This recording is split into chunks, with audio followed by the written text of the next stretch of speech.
Hey guys, welcome back to Sis Get a Grip. As you can tell, we're back together. Woo! Super excited. I can touch her. Yeah, like we're literally back together. I'm super excited. We are social distancing. There's no one on set with us, in the house with us. It's just us. As always, we love to thank you guys for your amazing support for the husbands episode. We are truly grateful. Like, we don't take it for granted. So we were actually, sorry, I'm looking at Stacey because we actually just decided to do this. We were actually going to do a different episode, but in light of everything that's happening in the world, we decided to just have an open, honest conversation and dedicate this episode to our husbands and all the Black men out there.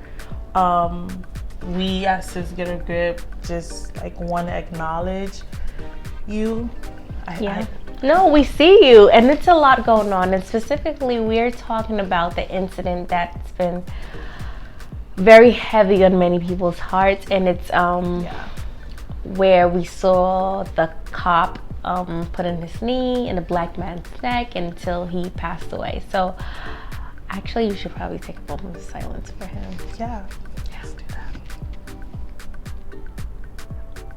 All right. I think Stacey and I have been discussing this entire week. Yeah. I actually like cried a bit yesterday. Yeah, when you were talking to me, I was surprised. We were talking about it because I think this is just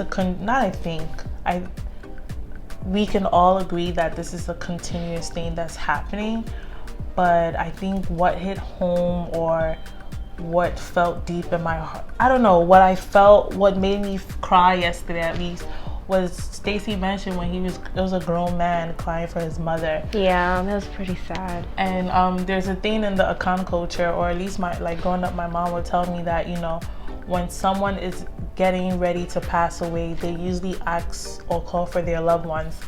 And that's what I thought of when I saw George Floyd on the floor, like calling for his mom, like a grown man calling for his mom. Like, it made me think of the teachings of my mom teaching me that, like he knew he was going. Yeah. And that really hit home for me. I kind of haven't been able to shake it off. Like, it's just heavy. Yeah, it's very heavy. And I've been actually having a week where it's constantly on my mind, because I was also sharing with you the other day where I think of like my nephew, I think of like my brother, where I always talk about Leroy. I'm always talking about him in a positive light, where he's like really smart. He's like such a great kid, like perfect model kid. But he also likes to wear like comfortable clothing. So if he's walking in the street, he's often associated with being a thug, being like a bad kid, and he's just simply like probably running to get like a part for like something that he's working on, like literally just the simplest kid. And the fact that he could be out there and this can happen to him, or like for me to even have the conversation with my nephew when he grows up, that hey, listen, like, not now, it may not be now, but at some point in your life, you're going to be looked down upon because of your skin color. You're going to be looked down upon simply because of your complexion. Like, you didn't choose that. I'm sure, like, if you were like at the door of heaven, I have this imagination that you were at the door of heaven and God was like, hey, which color do you want? Like, if you had to choose, knowing everything that was going down on earth, like, I don't know what people would choose, but like, if you have no choice of how you come out into the world being, but yet every day, like, you have to think twice about the things that you have to do. So those were like little things that was just going through my mind, and it was just so difficult because I think the situation itself has left such a thick presence in the air, where everybody's like really second guessing themselves. So like even thinking like, wow, is this the world we live in? And to experience this in 2020, where you think like, because you're educated, or because we had a Black president, or because Black people are in power in some places, like you would think, or not even just Black people, like people of color are in power in high places, you think these things will happen, but like it's so scary. I saw like a picture where it was like a New York Times article that I think it was like 19 something, and then it said 2015, and then it said 2020, and it was a black man running away from a protest, but there was tear gas being thrown at people. That's happening. Yeah, that's to this day. And I don't know, I can't seem to wrap my head, and I think that's why we wanted to like do this episode, because I think a lot of people are like us, but also like I just like want the black men out there, and I don't want no other race to feel no type of way. This is just my personal opinion, but like black men in particular are not valued. And I think this video that surfaced with Ahmed and this video that surfaced with George Floyd, like these are just perfect unfortunate examples of that. Like the fact that like the coronavirus, like it's hitting the African American community higher than any other race, like all these things. And I've been on CNN for the past 3 days, don't judge me. Like, I just been hawking CNN, and someone, like one of the reporters said, it's unfortunate that the systems of the past are still affecting people today, that even their health cannot be considered. You know, like it's just a lot happening. It is. And it's very difficult, because I think sometimes, at least in my mind, initially I thought that it was African Americans and there's the Africans, but truth of the matter is that we're all in this together. As far as there's melanin, like we are in the same boat, like, and it's just, we're not exempt from it. And I think of like our husbands. I remember one time when we were content planning, actually, Gifty received a call from her husband, and she told you that he had been pulled over. I freaked out. And she was just kind of like, I was just kind of like, okay, so this is what we're going to post. And she was just kind of like, I can't think right now. Like she couldn't even focus or think until like she was able to reach her husband to let her know she had gotten away from the situation, because all she could think about is, what if my husband is the one with somebody's knee in their neck? Like, what if my husband is the one that, you know, gets followed? Like it's just very difficult being like even married to a black man, because like you always have to think about what if when they're out there. And I like Stacey pointed on this, because like whenever I have this thing where like whenever the husband's leaving home, like, hey, like text me when you get wherever you're going. And if he like when he's coming home from work, especially, I think is an overly nice car. He just thinks it's a car, but he drives a car that I just think draws a lot of attention. And truthfully, he actually says like, no, it doesn't, because he made an argument that if a white man was driving his car, no one will question it, which true. I 100% agree with.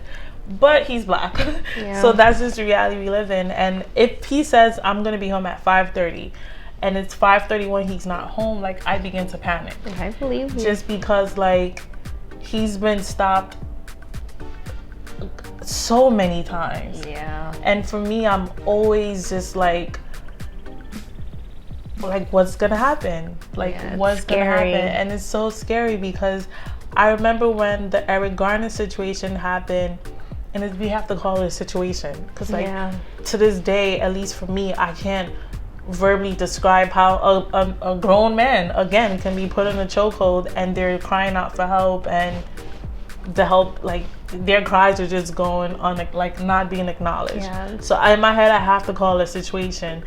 But like when the Eric Garner situation happened, I'll never forget, I was at Columbia, I was in school, and my mom said something so powerful to me that I would never forget. She said, I'm so happy your brother Kenneth is not in America.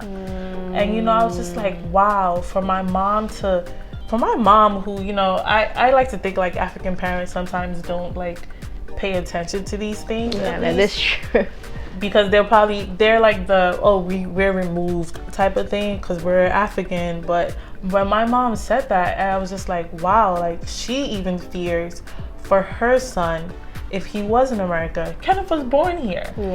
And it makes me realize, like, you know, the whole liberty and justice for is not for everyone. It's not at all. And actually that also brings up a very good point, in that I think what makes, like in Kenneth's situation, like there's a place to escape to, but for the average African American, this is home to them. And even in home, it's so uncomfortable to just be yourself. It's just such it's like a never winning battle. Like we're never gonna win. And I think I saw a meme again that said that they're not doing something about it because like it's happening. They're doing something about it because we saw it. So if this video hadn't caught anybody's attention, nothing would have been done about it. It would have just been another case, another situation under the rug. But because we saw it is the reason why there's all this, like, you know, support, for lack of a better word, about it. But other than that, imagine all the situations that we don't know about. The ones that wasn't videotaped, the ones that wasn't looked at, the ones that, you know, just nobody came out and said something about, either because they were too scared or just the technology didn't exist to capture it. Yeah, it's crazy you say too scared, because in my CNN time, the gentleman, if you've seen the George Floyd video, there's a gentleman like in shorts and a hoodie and like socks, you know, like I call it the black comfort outfit. Yeah, I sure do. Like my brother. I go outside with my Adidas slippers, socks, especially if it's cold, and a jacket, like a sweatsuit or whatever. And anyway, there's a young man in that video, and he was interviewed on CNN yesterday, and I was scared for him because I can't remember which case it was, but there was a young man. It happened twice. I know there was an Eric Garner case where the guy who recorded the Eric Garner arrest randomly, like 2 weeks later or a month later, was randomly arrested. I think right? Yeah. And then there was another case, another situation where a young man, African American man, was shot dead, or like killed by police officers, and the witness who testified randomly was killed in a parking lot. Oh, yeah, I think I heard that situation. That was the one I actually heard about. Yeah, so when I was watching it with the husband, I was just like, oh my God, I'm scared for this man's life. Granted, he's doing the right thing by coming up front, by coming forward, but for me to even be scared for him to come forward because it's the right thing, but because of these two incidents, I'm scared for this man's life. Like, I'm just, like, a part of me was like, yes, people need to know what happened, but a part of me was like, oh my God, I hope like there's someone protecting him. Like, I hope the community will protect him. Because the last time the witness was shot dead in the parking lot of his own apartment complex. Or even the Trayvon Martin case where I will never forget this, where the young lady he was on the phone with, which happened to be his best friend, when she was put on the witness stand, the way they crucified her. That's crazy. And made her uncredible.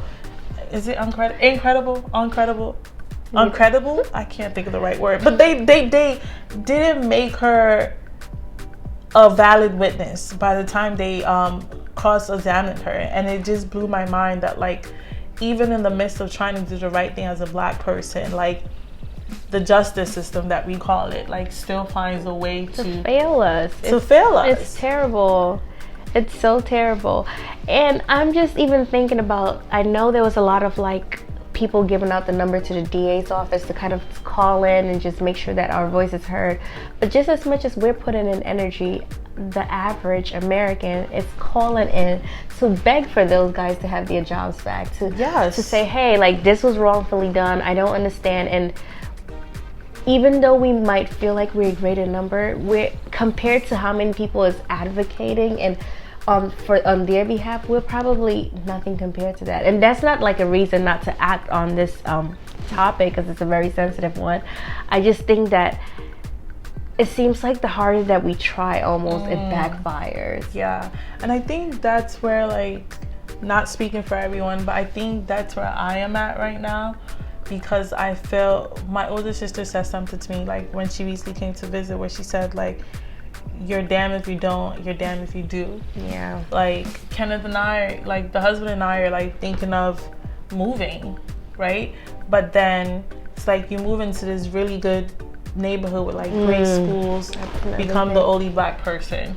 And my sister was saying that like she recently bought a house. She's the only person, like potentially the only person of color in her neighborhood, and she's just like, how do my kids fit in here? Yeah. And how do I make sure my sons are not killed because my nephew wears hoodies? Yeah, they're a comfortable piece of clothing. Jeff just asked for a hoodie to leave the house. Yeah, and we both looked at each other like, no.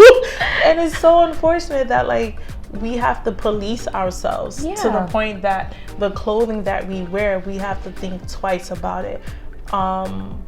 It's just unfortunate. And it's everything from our clothing. So we have to like, there's a way to present yourself to be like considered, you know, a non-threat. Like there's a way you have to dress, there's a way you have to talk. You can't use slang.